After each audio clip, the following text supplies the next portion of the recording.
Hello and welcome to the Ryoho Wellness podcast. This is Margit Jefferson and I am here with Andrei Gospodarczyk, the founder of Ryoho. The vision behind Ryoho Wellness is to create a tipping point in wellness worldwide. And this podcast will contribute towards that. In each episode, we explore different health issues that present as case studies in Andrei's practice. They range from small, easily managed ailments to serious and complex illnesses. We explore body parts and how they respond to nutrition and environment, and we work on inspiring people to change their life for good through an everyday wellness focus. Ryoho is a wellness modality that is unique because it focuses on healing and wellness through basic food and exercises that maneuver the body back to a state of balanced health. People literally jump out of their skin with energy and vitality when they follow Ryoho. And it's an incredible turnaround for many who have had low energy for years through to people who have had complex health issues that don't seem to budge. The podcast is an interview format and ranges from 20 to 60 minutes. And if you'd like more of an introduction on Andrei, please see the 3-minute introduction in the first podcast on the homepage. And at the end, I'll be here to give you a little bit more information. So without further ado, let's get into this episode. So what I wanted to ask you today, how important is digestion and digestive health to back health? Is it important? And if so, why is it important? Well, there's a very simple rule in understanding how the body works, which is that there's a relationship between the different parts of the body. They're not disparate. You cannot affect the heart and expect the rest of the body to remain unchanged. The whole body, within any kind of understanding that is beneficial when it comes to health, is that different parts of the body relate to each other. They affect each other. Even when you shift your weight to one side of your body, if you stand on one leg, the whole rest of the body has to compensate some way as a balancing act. The front and back of the body is a bunch of functions that are interdependent. So if your back is sore, you're going to hunch a little bit, so the front of the body tenses up. On the other hand, if your belly is not functioning properly, if it is uncomfortable in some way, swollen, bloated, if there's some kind of discomfort in one side of the abdomen area, your body will instinctively unbalance itself a little bit. It'll lean in that direction, it'll curl up around it. The body will always adapt to the most positive healing mode. And when it comes to back health, if there's some difficulty in the abdomen, the back will be affected somehow. It's all matter of degree, of course. Serious problems like some kind of stiffness in the abdomen area where the stomach is sore to touch, where maybe it is displaced. From overeating, we can actually displace the stomach down into the intestinal fold. The abdomen area is easily affected by intestines which are contracted or the folds of the intestine congested with old waste that turns black and stiff and hard. It has many possibilities of problems that then creates all sorts of possibilities of difficulties in the back. Now, none of that, of course, mentions the fact that we have dietary issues when it comes to simple things like mineral levels, calcium levels, potassium levels, sugar. It's a simple idea that any kind of refined sugar has a very bad impact on our teeth. It's common knowledge that acid in your mouth is going to create problems with your calcium levels in your mouth, that it creates poor health for environment for your teeth. Now, this can happen internally also. If your blood doesn't have the right sort of minerals, if your nutritional intake is poor, which is an easy thing to happen these days with most of the food that we consume being processed in some way, it has a negative impact on our mineral levels because minerals are used in the body to offset acid.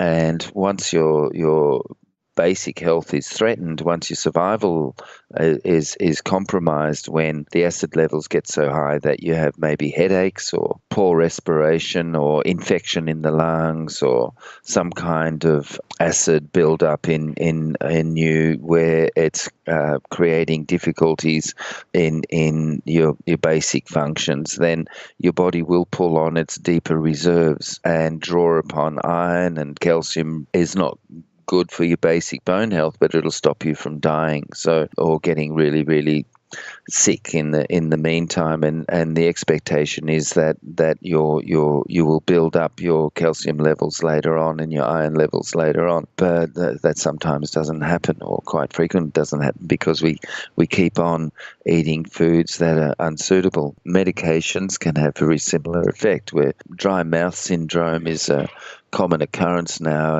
and it's known that this is a reaction to having very high acid levels in the body. The high acid levels in the body, whether it's medically induced through some kind of medication which is necessary to keep you alive, or whether it's from just having a poor diet of empty foods that have a high level of sugar in them, like soft drinks or cakes or even bread, that your mineral levels are being compromised and your spine suffers. Now, we can live with these sorts of conditions for a very long time and sort of be okay, because we don't do anything. We sit in an office and we ride the train home and a short walk to the front door maybe, but over a very short period of 10 years maybe, the back starts to ache and we're a little bit hunched over, and the back is basically non-functional, where you can't bend backwards or you can't bend sideways at all,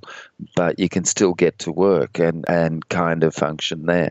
But this is a back that is completely compromised and can, as they say, go out at any moment, where the pads in between the vertebrae in the back, the spine itself is so stiff and dysfunctional that any little sudden movement can cause very big problems and pinch the nerves and create agony. It's not the sudden movement that's caused this, of course. It's the long time of deterioration that has occurred from a very poor diet, an empty diet, a diet rich in refined products that over a period of time just drains our mineral levels and causes a lot of problems in the spine. And stiffness is one of the sure signs of that. When people eat empty food, when they eat sugar-rich substances, their spine stiffens as a normal reaction. That stiffening is coming from high acid levels, and then that compromises our mineral levels in the end. Now, all of this mineral talk and sugar talk and calcium and iron type dialogue, it's not something that a normal human being can take control of. What's important is that from all of this understanding that eating whole foods is a way that your body can get what it needs to basically be healthy, and avoiding processed food is a very sensible thing to do. That's the upshot of all of that sort of dialogue. So if people are listening to this and thinking, yes, I've got a sore back and I've got back problems, but I thought it had to do with the sporting injury, or I thought it had to do with something I did out in the garden, or I thought it had to do with a basic aging process. So I don't consider myself overweight and my diet's generally pretty good. So for people who are categorizing themselves as normal and not overweight, what comments do you have surrounding that with respect to what you've just said? Absolutely. Being overweight doesn't necessarily mean that you're unwell, and vice versa. And the other side is that being of normal weight doesn't necessarily mean that you are well. When it comes to an injury in the spine, our normal reaction, of course, is to assume, rightly so, that if I rest up a day or two, I'll come good like I used to. If I just let it recover, I'll be fine, which is the expectation. We usually leave those sort of things for 2 or 3 days, because we know that any injury that we have, whether it's a severe back pain where we just rub it a little bit, have a good night's sleep, have a hot bath, relax, that the body should heal itself. But what I'm describing is where that hasn't happened, which it should happen. Any injury we should recover from, as long as the bones aren't broken and out of place. The natural muscle tone maintains a distance between the vertebrae so that there isn't pinching in the nerves. What I was talking about is that people who injure themselves, it's because they've done something which they might call a sporting injury, or just a simple thing like lifting a couple of little boxes. They're in serious difficulties for weeks, months, or even years at a time, and it just won't recover. And it wasn't the lifting or the activity that caused the problem. It was that your back wasn't healthy in the first place, and it just won't recover. That's because it's not healthy, and it was compromised in the first place. Now, even in the case where the back and your nutritional levels are fine and you've hurt yourself and you still aren't recovering, it's because we need to do something a little bit extra to recover. And it's extremely unusual where people hurt themselves and don't recover, and they've got good basic nutritional levels. One of the problems we've got now is that people all think more is better. So eating lots of fruit, having lots of fruit juice, supplementing their diet with vitamin C, and having foods that maybe like a little bit of wine occasionally, and that combination of occasional sugar, occasional wine, too much fruit juice, and you're thinking you're eating a reasonable diet, but in fact it's draining your minerals. The end result of that is an aching back, or a damaged back, or a back in great pain, or some sort of stiffness in there. The only logical thought is, I haven't been eating well, that it has ended up where I am nutritionally compromised in some way, and that's why I can't recover.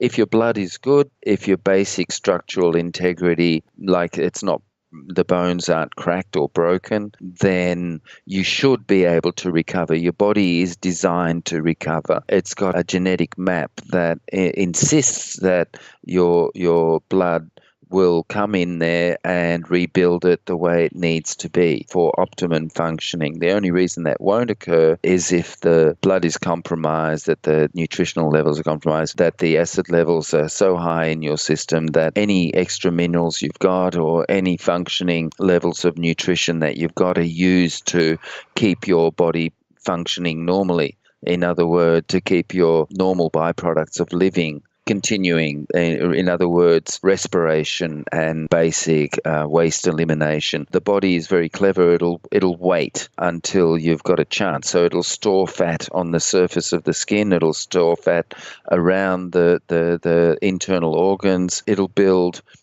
cysts. It'll build little pockets of toxins within your body so that it can deal with it in the future when it can, and get over this emergency. But that emergency can last for 20 years, and slowly the spine gets worse and worse and worse.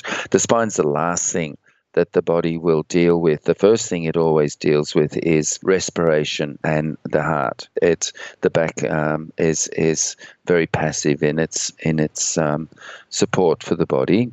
It's not needed to just stay alive. We can all lie down and just keep breathing. To be incredibly active and normal, it takes some extra recovery. First, we need to make our blood good.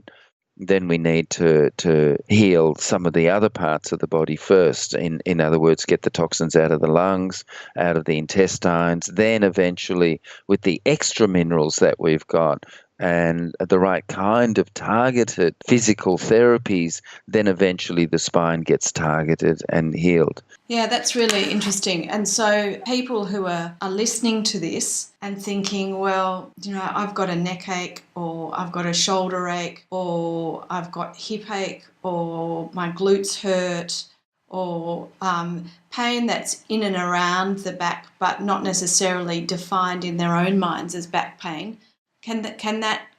Would you say that is as a result of the things that you're talking about, or are they separate issues? We see the shoulders, the neck, and the knees, the ankles, all as the branches of a tree. That as soon as the back is compromised, there is some little response in the extremities of the body.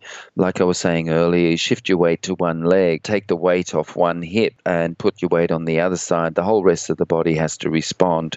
Your head has to tilt to one side. So if there's some kind of poor alignment in your spine based on generally some kind of digestive dysfunction, if there's some stiffness in the back, there's a little hunch forward, then your head has to pull back and create tension in the back of the neck. If there's some little imbalance in the muscles in the back to hold the spine, where it's not working properly, where it's not balanced, where it's unbalanced because the stomach is swollen or bloated more on one side, then the muscles in the back have to pull a little bit more on one side than the other, just to keep the space in the front of the body, so that the more important functioning of the intestines, the stomach, the lungs, for example, is maintained. The spine will curve a little bit. Like if we overeat, we lean backwards and to one side to make space for our stomach to function properly and process the massive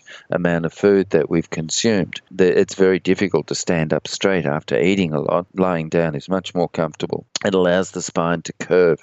Now, this can be a common occurrence for people where they're constantly overeating. The spine curves in one direction a little bit to keep space in the intestines and stomach for the excessive food levels. And of course the shoulders tighten up, the body has to lean more on one hip than the other, and the knees twist unnaturally. There's a little discomfort in one knee all the time. We straighten up the back through targeted therapeutic movements, and magically the knee, shoulder, neck problems go away. One of the astonishing things that happen is just treating the lower back without paying any attention at all to the acute chronic pain in the neck, and the neck pain literally disappears because it's a symptom, it's a reaction, it's a jamming up, it's a response to the imbalance in the lower back. If you can get the spine to support the rest of the body, everything else relaxes. The main comment to your question is that if the spine is supportive, the whole rest of the body can relax and be functional. Without that core stability, though, the rest of the body has to compensate a little bit, tense up, the joints won't work properly.